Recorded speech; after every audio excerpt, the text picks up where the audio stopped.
Breaking news out of Gaza. Israeli officials telling CNN that Israel has launched its ground incursion into Gaza City. The Israel Defense Forces calling on residents to evacuate, quote, the combat zone, saying it is destroying Hamas infrastructure. The sources say the operation is going to be phased and gradual at the beginning. The ground incursion was supposed to proceed only after the Israeli military forced the complete evacuation of the densely populated urban area. But so far, only a fraction of the population has actually left the city. Meanwhile, the Israeli defense minister posting this on social media today, saying in part, Gaza is burning.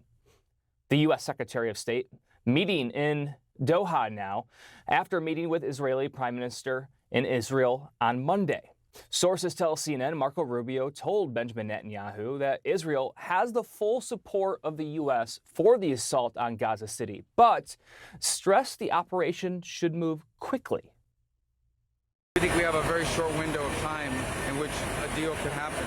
We don't have months anymore, and we probably have days and maybe a few weeks, so it's a key moment, an important moment. All this as an independent United Nations commission concludes that Israel is committing genocide against Palestinians in Gaza. Israel has denounced that report. Let's go now to CNN's Paula Hancock joining us live from Abu Dhabi with all of this, and it seems we are entering another chapter, Paula. That's right, Brian. We have a statement as well that's just come in from the Israeli Prime Minister Benjamin Netanyahu saying, quote, "We began an intense operation yesterday in Gaza. The state of Israel is at a critical stage in this struggle and there are consequences." So this confirmation from the Israeli Prime Minister that the ground offensive to try and take over Gaza City has begun. Now, we did hear from one of those officials that it would be phased and gradual at the beginning.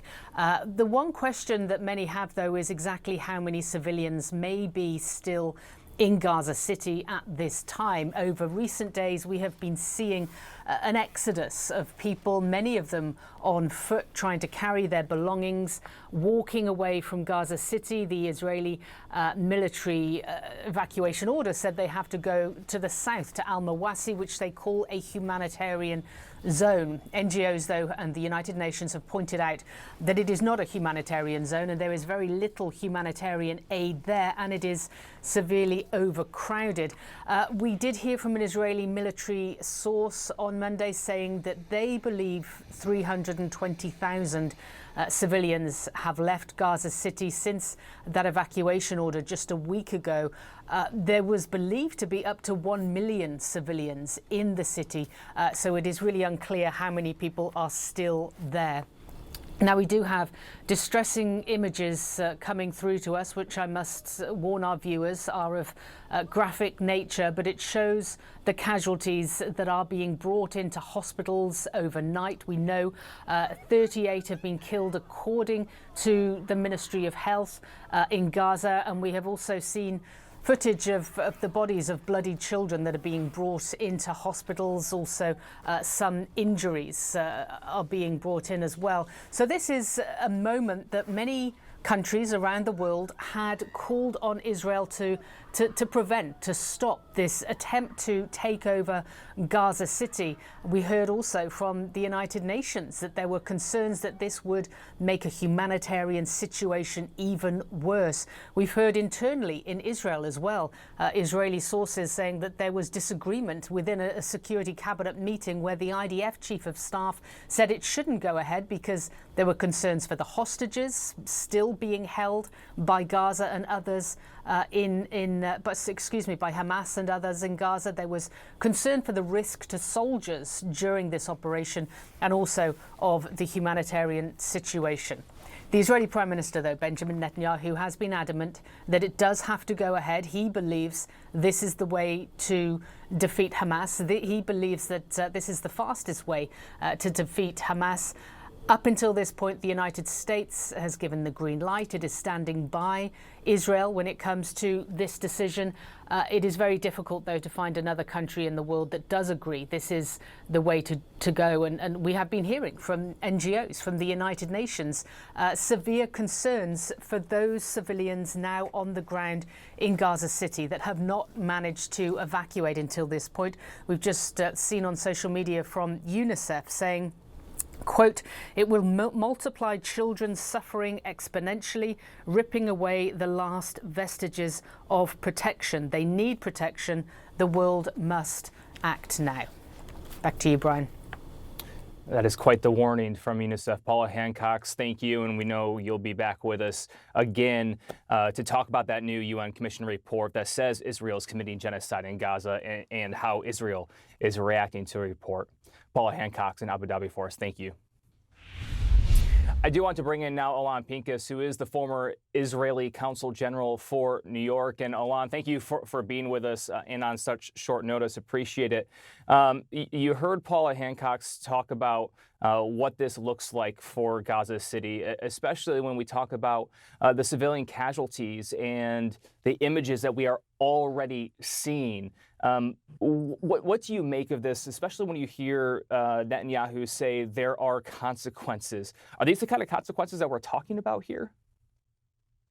No, I think, Brian, that the one thing that we can discern from Mr. Netanyahu's behavior or pattern of behavior or policy making in the last 2 years is that it is completely detached from cost-effective calculations, completely oblivious to the consequences, and completely and willingly blind to what the implications are. Now, what do we know about this operation?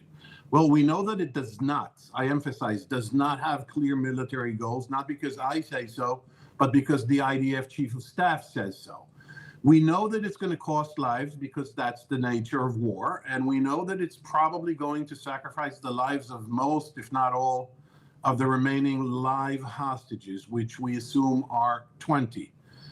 We also know that if this, as Paula correctly described it, is going to be phased and gradual, if this goes on, then by the end, when it ends, rather, within a week, within a month, or within 4 months, it's going to be a guerrilla warfare in a densely populated or densely urban warfare setting, which means that Israel effectively will occupy 75% of the Gaza Strip and 75% of Gaza's population, without an end in sight, without any vision of how this is going to play out, with the world looking, condemning, criticizing, and opposing this, and that UN recommendations on Israeli genocidal intentions that you just quoted and said you'll come back to with Paula. So what we do know is that all international pressure and all domestic reservations and pressure that Netanyahu faced, he proved to be impervious to. He just has one thing and one overriding principle in mind, and that is to perpetuate the war indefinitely right now. That's what I want to ask you next is you talk about the world looking on. You talk about the pressure that other nations were placing on Netanyahu and on Israel. Yet here we are in this moment. Was it going to end up here regardless of what happened, regardless of the casualties? Because we also heard that it was going to be slow and steady, yet Marco Rubio wants it to be quick. That's what the U.S. is approving of. That doesn't square with one another strategy-wise. So what do you make of this moving forward? Was this the ultimate goal, just to have this incursion at this point? Yeah, that's exactly my point, Brian. I mean, you listen to the IDF Chief of Staff, and then you listen to the U.S. Secretary of State, and you think these two gentlemen are talking about two different wars and two different scenarios and two different outcomes. While the Chief of Staff is saying, the Israeli Chief of Staff, Lieutenant General Eyal Zamir, is saying this is going to be time-consuming, it's going to cost casualties, and I'm not sure that we can achieve whatever it is that you want to achieve, he's saying to the government, which you still haven't made clear to me. And there comes Marco Rubio in a display of cluelessness, I'm sorry to say, and basically says, oh, this has to be quick and fast. What do you mean quick and fast? You don't do this quick and fast. You tried to do quick and fast in Iraq. You did quick and fast in Vietnam. You did quick and fast in Afghanistan. It doesn't work that way.